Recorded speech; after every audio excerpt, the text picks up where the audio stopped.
On part 3 of That's Witchcraft. Let's be so for real. The Bible is witchcraft coded. Let me get up because this is serious business. I talked about the fact that there are scenarios of witchcraft across the Bible, everywhere you turn. And one of the ones that I cited was the serpents that Moses made out of bronze for the children of Israel to look at so that they can be healed from the snake bites that were killing them. That's witchcraft. Why didn't Moses just pray for the children of Israel and pray that God heals them? Why didn't God just heal them when Moses asked, how do I help the people? Because there are some cases where witchcraft is necessary for the healing and the liberation of the people. Another witchcraft coded biblical event is Passover, where the instruction was, if you want to live, you must place the blood of a lamb, smear it over your doorways and your windows. So these people were smearing blood over doorways and windows so that the angel of death didn't kill them. That's witchcraft. Witchcraft is not a bad word.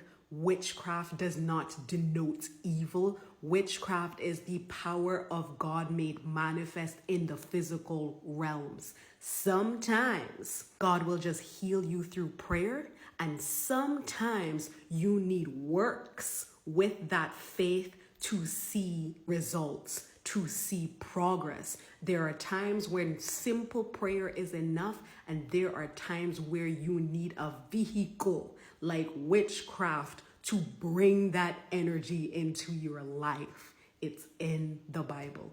Bible is witchcraft coded. So don't you dare let anybody make you feel bad when you gather your candles, when you gather your herbs, when you pull on the knowledge of the things God has created to help you to design a life that you want to live, when you pull on the knowledge of the herbs and the elements that God himself created to help you heal your body, to help you heal your loved ones, don't you let anyone make you feel ashamed of doing exactly what is depicted in the Bible. As a matter of fact, y'all, I am going to posit that the reason that we do not see the strength and the greatness of miracles nowadays that we read about in the Bible, I am going to posit that the reason we don't see that is because we have demonized the method through which these miracles happen. The method through which these miracles happen is witchcraft.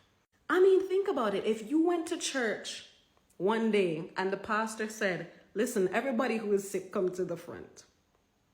And then he asks for clay and he starts making a snake. And he puts that snake up and say, everybody look at this snake and you will be healed. What would be the response? The response would be, get that man out of here or get me out of here because this is witchcraft. But that is literally the method that God used to heal people back in the day.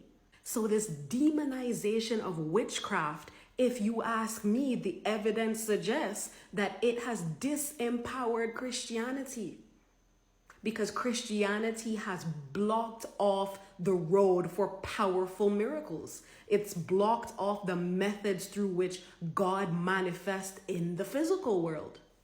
People don't see burning bushes anymore because they're not looking at fire. People are afraid of the element of fire. People are afraid to light a candle and pray over it and ask God to use the energy of transformation in fire to be a vehicle to transform the things that you need to remove from your life.